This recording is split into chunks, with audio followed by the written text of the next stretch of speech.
Hey everybody, welcome back to the channel. Thought we'd do a little behind the scenes type of a deal. This is kind of where we're at with the flips. Kind of in the middle of cleaning up the shop after last night's engine pull. Man, that was messy, was it not? We got, y'all saw what was going on there.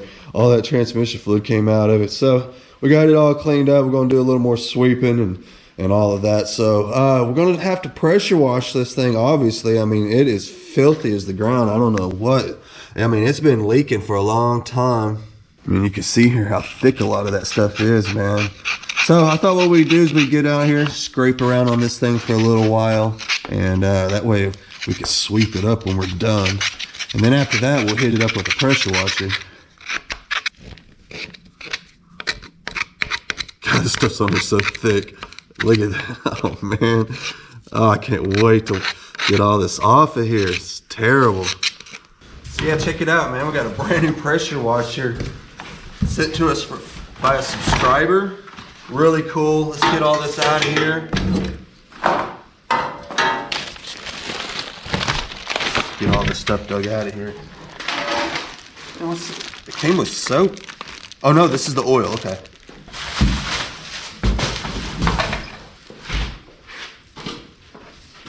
Probably the smartest thing to do is go ahead and just pour the oil in it first. They do ship these things completely dry, so it's probably a good idea. Go ahead and take care of that first, not take any chances on somebody coming along and trying to fire it up dry. You know, you never know, you got to walk away from something. So here we go. We'll get this all in there. So there it is, all put together. Just need to put some gas in it. The hose is being a little bit weird. I'm gonna put it out in the sun, see if we can't get our hose to relax a little bit. You gotta train your hose. Pretty sure Snoop Dogg said something like that once. So driving home the other night, and I noticed this thing is kind of making a funny noise, and it feels funny, and I could tell it's coming right out of the driver's side over here.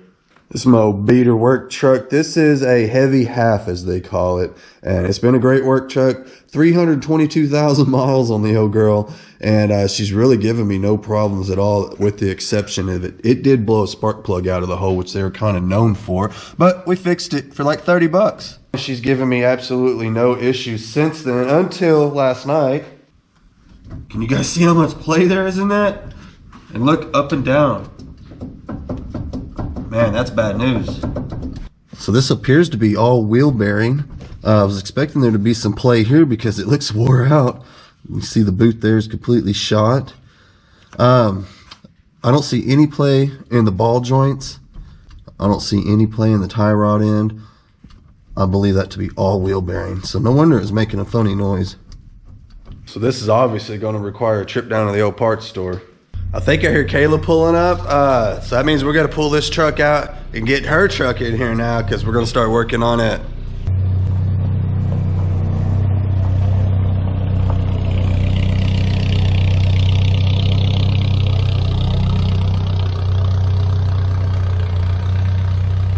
And if you guys ain't watching my daughter's channel, Me, Myself, and Darlene, y'all are missing out. Y'all need to go over there. I'll leave a link in the description. We'll also put one of those little cards up at the top of your screen. Click on that, and it'll take you straight over there to it.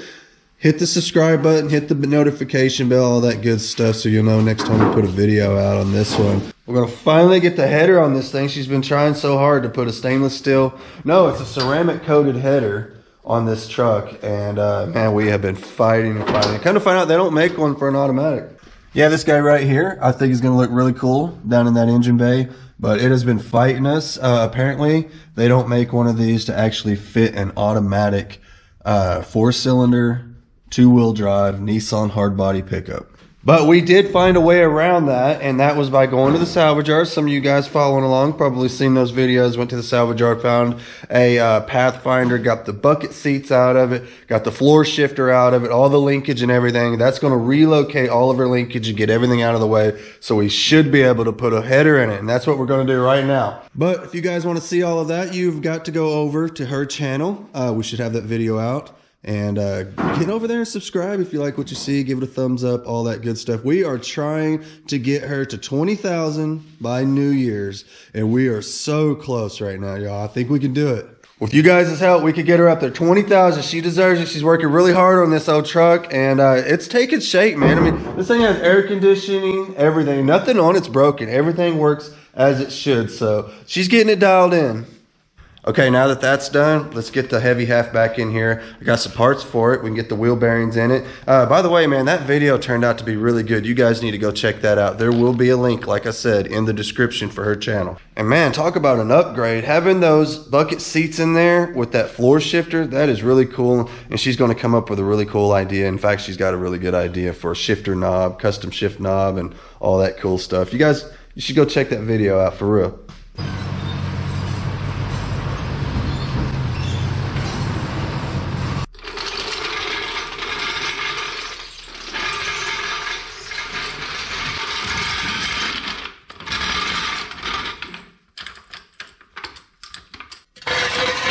So I've got the wheel off, as you can see, and got the wheel turned to the opposite direction of the side that we're working on, and that's going to expose the bolts for our brake caliper, make it a little easier to get off.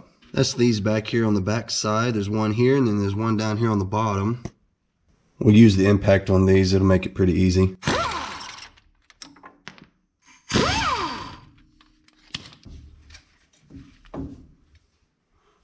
Those zipped off there pretty easy. Let's see if we can get this off. This is gonna fight me a little bit, I could tell. Sometimes you make this come off a little easier by kind of squeezing this together with a C-clamp like I'm doing here. Just a little bit. We'll do a little bit up top, and then I'll take this off and put it down here and do it a little bit on the bottom, because we have two separate pistons here that we're trying to kind of squeeze in just a little bit. I mean, it doesn't take much, and then that'll kind of relax these brake shoes in here, brake pads rather, and this will slip off of here. Switch it down here to the bottom.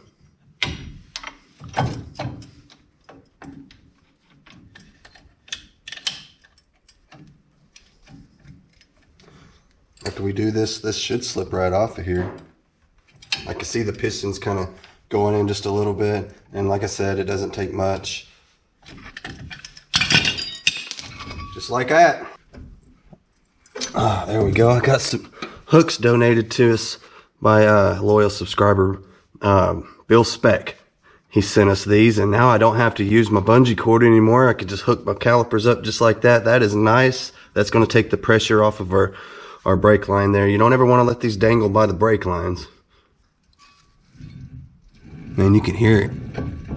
Oh, that feels terrible as I'm rolling. I can feel it. Feels just kind of, I don't know, like there's things missing inside. You know what I mean?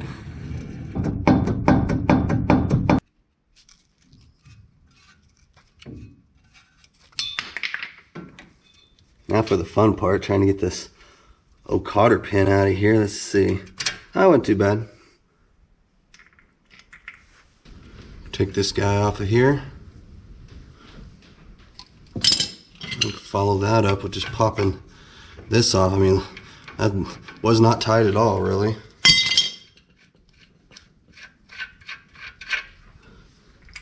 Pull this out just a little bit. Yeah, let's see if we can. There we go. Looks like it's got a lot of crud and stuff built up on here. Let's try prying on it a little bit, see if that gets us anywhere. I don't want to mess up my dust shield behind here. I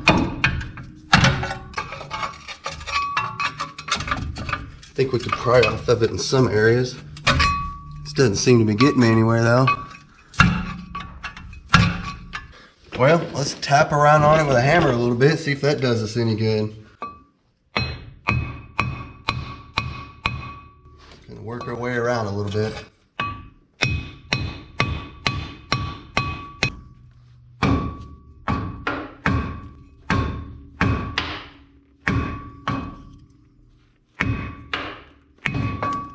Whoa, whoa, we got it. That was perfect. Go ahead and get this the rest of the way off. And the first thing I want to do is check my bearing. I mean, look at this thing. It's literally falling apart. It's got the bearings, they're falling right out of it. I mean, look at this. Some of them are missing. There's not even one there. Yeah, she's in bad shape, y'all. I mean, look how much play there is in this. I mean, this thing is terrible. It does not roll good at all. The next thing we want to check is the races on the rotor here. This is the surface that the bearing is going to ride on, for anybody that doesn't know, and it needs to be good. If it's not smooth, if it's ate into or whatever, it'll need to be replaced. And this one feels okay. I don't feel anything wrong with it. You'll also want to flip it over and check out the back side. It's got a bearing as well. And because of that, it's going to have its own race back here on the back side. And you're going to want to check it and make sure it's nice and smooth. That's what the bearing rides on. Remember, that's what we talked about just a second ago on the front side. Same thing on the back side. So that brings us to the spindle itself. That'll be this guy here. You'll want to inspect it. Make sure it's good too. Because if it's not, it's going to have to get replaced because it will destroy your bearing with a quickness. So you want to make sure this is all smooth, which it feels fine. Here's the back bearing we talked about. We'll check it out. Set it to the side for a second. I want to look back here. This is the seal. We got a new one of those as well. We toss it, and we're going to check back here at the back and make sure it's got a smooth surface for the bearing to ride on as well. Everything feels fine as far as that goes. Let's look at the rear bearing. It doesn't seem to be as bad as that front one. It's still got some grease on it. The front one looked like it was cooked dry. I mean, it ain't got nothing going for it. But back here, we still got grease. The bearing itself still moves nice. It doesn't even feel gritty. I mean, I would consider that a good bearing. Just repack it and put it on. I don't see anything wrong with it. Man, I tell you what, my hands get so greasy messing around with this kind of stuff. Not to worry, we got sent some of these tub of towels. We got sent that by Eugene from New York. Eugene's been sending us all kinds of stuff, man. And these right here, I'm digging these. I think next step, we'll get in here, clean up some of our rotor here and get it ready for the new bearing.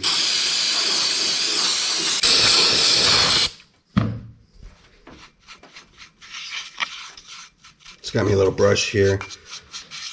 Between this and a rag and a little bit of brake clean, should be all we need to do to it. Just digging some of this old nasty grease out of here now. And get all that out of there. It's got little pieces of metal in it too, so be careful, don't get it in your fingers. It's always good to wear gloves when you do this stuff. I know y'all see me all the time not wearing gloves, but not the smartest thing to do. I found myself without some right now, so it happens. So yeah, just kind of digging down in here, getting that out of there. That's had all that old nasty grease. Just kind of wiping it over here on the edge of my drain pan. And here in a minute, after I get this side done, I'll flip it over and we'll do the front side. We'll flip it over and we'll do the same thing to the front side. Yeah, and just like on the other side, I could feel metal in there when I rub my finger around. I'm just kind of digging all that stuff out of there, just kind of trying to wash it out of there. We'll get it all cleaned up. We'll get fresh grease in there. Some don't have all the metal shavings in it. Those metal shavings will just eat up your new bearing.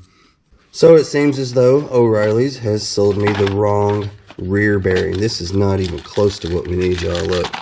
Yeah, this is nothing like the one that we have. Nothing at all. You can see the difference here between this one and then this one here. This has more of a kind of like the front one, but just smaller. You see the difference? So yeah, unfortunately, they sent us the wrong friggin' bearing for the rear. So we're going to clean this one up, give it a good inspection. And if it's good, we're going to pack it up and reuse it. It feels good so far. Yeah, I don't feel anything wrong with it.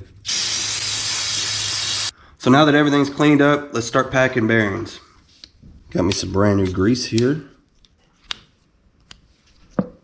And the main thing to do is just get you some out. It's going to get messy. Just deal with it. Like I said, gloves would be nice, right? You're just going to take your bearing, turn it on its side, and just push that new grease right up in between these two different layers. You see how we got a kind of an inside and an outside going on there? We just want to force that grease up in there. We're going to go all the way around with this thing. We're just going to keep doing it until eventually you'll actually start to force the old grease out. Went ahead and threw a little grease down inside of there. Got my new bearing, or oh, this is actually not my new bearing. This is the one that came out of it that's still good. Appears to be anyway. She's all greased up, ready to go. Now it's time for the seal. Pretty easy. We'll just put it on there, and I'll take my block of wood. We'll tap it on there.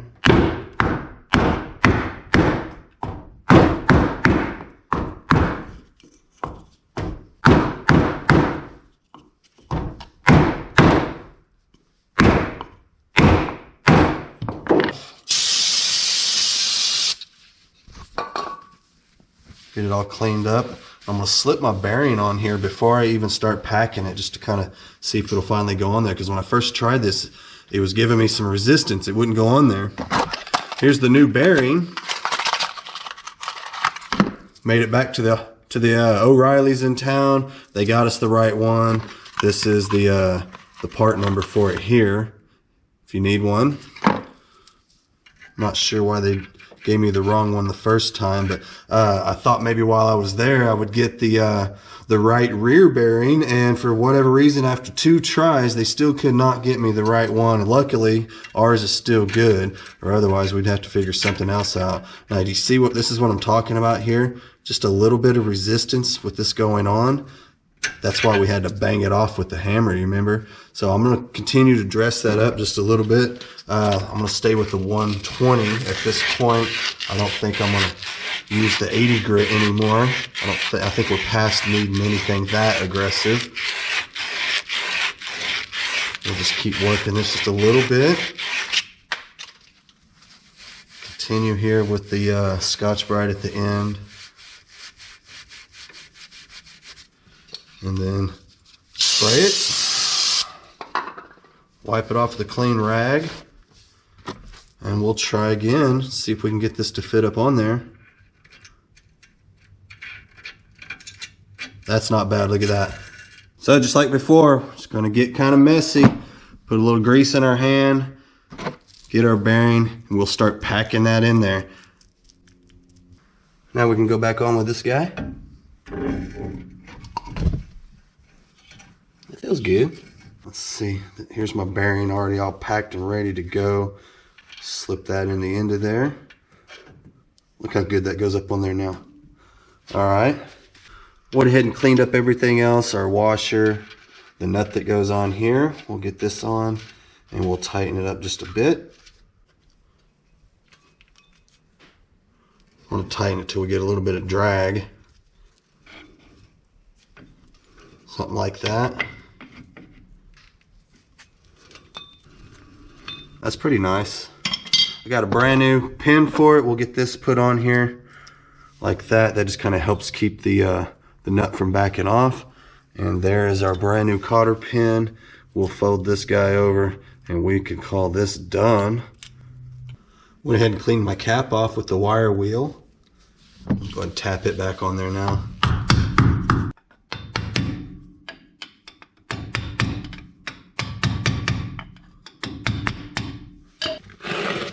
Take my little tub of towels here, use that to wipe this rotor off.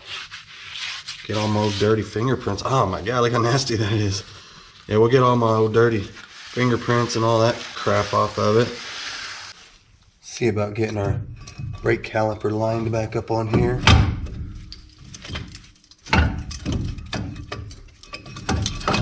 There we go. There we go.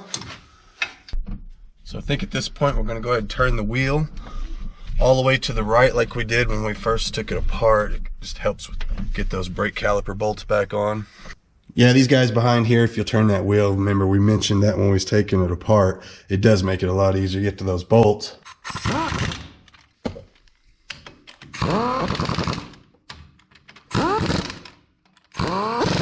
So that takes care of the driver's side, and I got to thinking, you know, if this side was that bad, how bad is the passenger side? Now, I know the bearing on this side is good. It doesn't have any kind of excessive play or anything, no noises, nothing coming out of it. But if that bearing on the driver's side was that dry and that worn, I can guarantee you this side is at the very least in need of repacking. So I'm just going to go ahead and do it. We've already got all the tools out, and why not?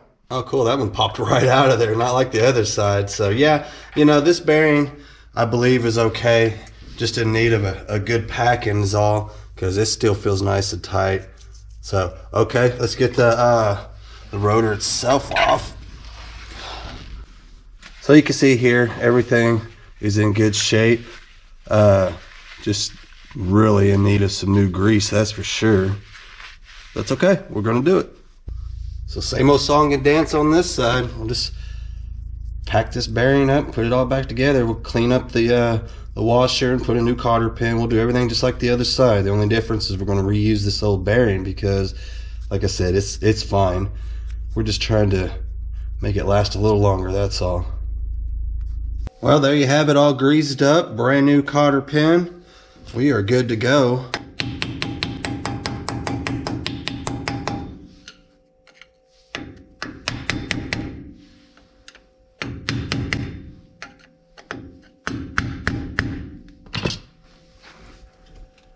Nice. We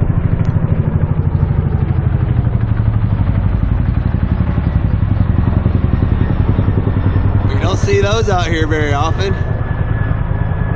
It's like the 10th one I've seen today too. Now that that's out of the way, I thought we would direct our attention back to the engine. Yeah, let's get back on here. I want to take a couple more things off. I want to get the smog stuff off. I want to take this exhaust manifold out of the way. Get it hooked back to the engine hoist, up in the air. We got to get everything ready. I want to get the oil drained out of it. I want to get this transmission separated, and then we can start cleaning it up and getting it ready for our new parts. This one here is trying to fight us.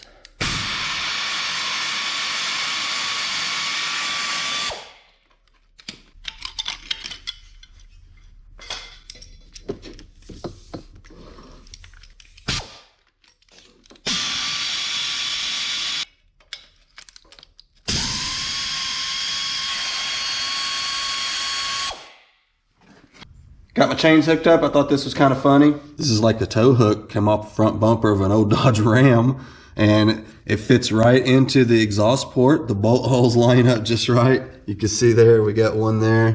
We got one over here, few little spacers on it. But that made a nice little hook there. So at this point, we're gonna raise it up, proceed to drain the oil and get this transmission loose.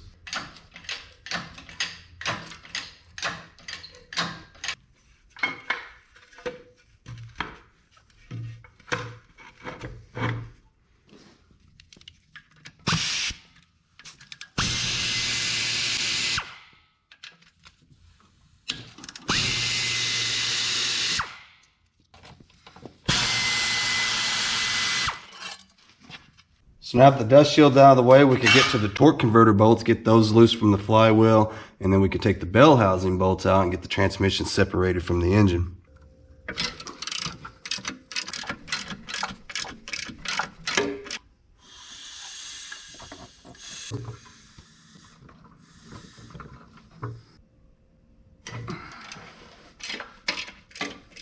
So now that we've got the torque converter unbolted from the flywheel, we're going to go ahead and drop this whole thing back down on the ground and take out the bell housing bolts. Those are the ones going through here that actually hold the transmission to the engine, in case you were wondering. I'm sure most of y'all know that already, but let's go ahead and get it down on the ground.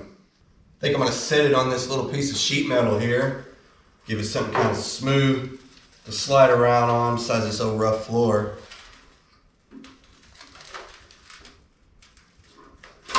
Something like that. There ain't but 6 bolts holds this transmission on, so this ought to go pretty quick. It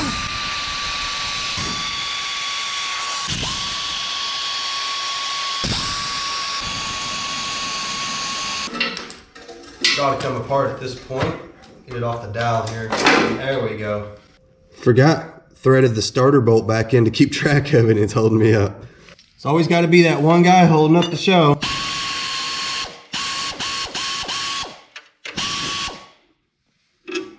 Okay, so they're officially separated at this point, so now obviously I'm going to have to move my chains closer to the front of the engine, kind of help balance things out a little better. Some of you guys keep telling me I need to get one of these. So yeah, I've got one right here, but unfortunately, the other chain that goes on that side actually snapped, so kind of sketchy. So I upgraded to a bigger chain, and I haven't been using that. We'll get the flywheel off next. Sometimes you want to mark these things the way they come off, and that's what I did here. I just put a little dot here and there. That way I could put it back on exactly the same way it came off.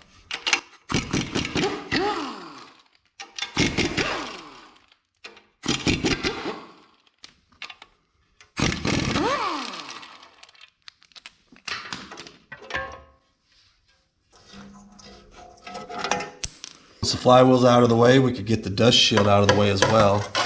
Sometimes they like to get stuck on the dowel. There we go. We're just about to get it bolted to the engine stand here. I've just got one more bolt over on the other side. We'll go in probably right in there, something like that. And then we'll get it tightened up and we can get the chain off.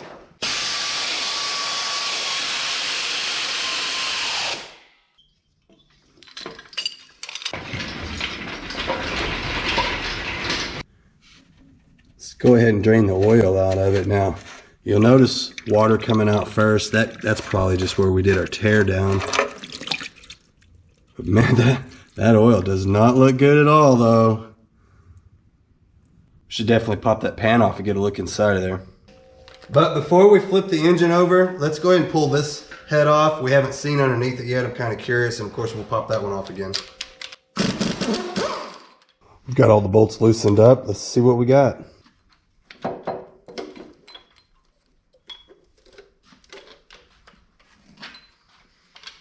So there we go. I don't see any kind of damage like what was going on the other side. You know, no cracked pistons, no missing chunks out of the piston, no scored cylinder walls or anything. Check it out. It actually looks pretty decent in there. And so here's the head. I was noticing down here at the bottom, that one don't look like it's been firing very good. For anybody that might have missed it, this is what caused the whole issue, the whole tear down, removal of the engine, everything was that guy right there. We've got a busted piston. Either it got hot or it ran lean or something. We'll probably test the injectors and stuff before we put it all back together and make sure it's not clogged, stuff like that.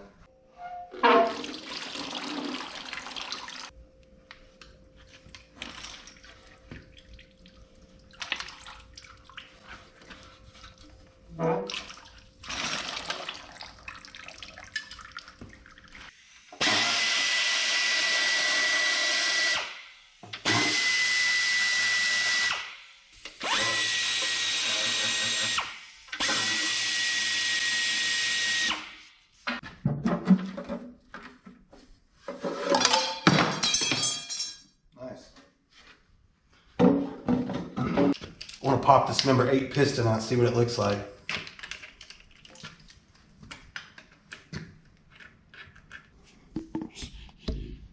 Just tap it loose with the hammer handle there. That's all you got to do. I mean, you barely have to even tap on this thing and it'll come apart. Comes the rod cap here. Here we go. There's our rod cap, and I'm not expecting there really to be anything wrong with the rod bearings or any of that, but we will definitely inspect them. So here's our piston right there. You can see that is right where it broke, a little piece that's missing out of it, and she's a little scored up. If you look here, you'll see. So not to worry, got a brand new piston coming for it. And here's our rod bearing. You can see it's actually been kind of wore down. Got some pitting. Still feels smooth, but yeah, I mean, that looks like it's been ran low on oil, to be honest with you. Yep, definitely got some wear, but not to worry. We got new rod bearings as well on the way. So anyway, just a quick little update for you guys, let you know I'm still alive. We're still getting it. We're rolling with the punches, man, even if it's a slow go. You know, every time you turn around, something's slowing down the process. You guys be sure to like, share, subscribe, all that good stuff. I really do appreciate everybody watching. Be sure to check out my Instagram, link in the description. Check me out on Facebook, WeirdBeard on Facebook. That way you'll always get you a notification when I put a new video out, in case YouTube don't send out a notification, which they're known for doing. So anyway, when we get back on the next video, we ought to have some parts in here and we can start building our engine or our transmission on the Saturn or something. Anyway, I'm gonna get on out of here. Thanks for hanging out, you guys. I'll see y'all later.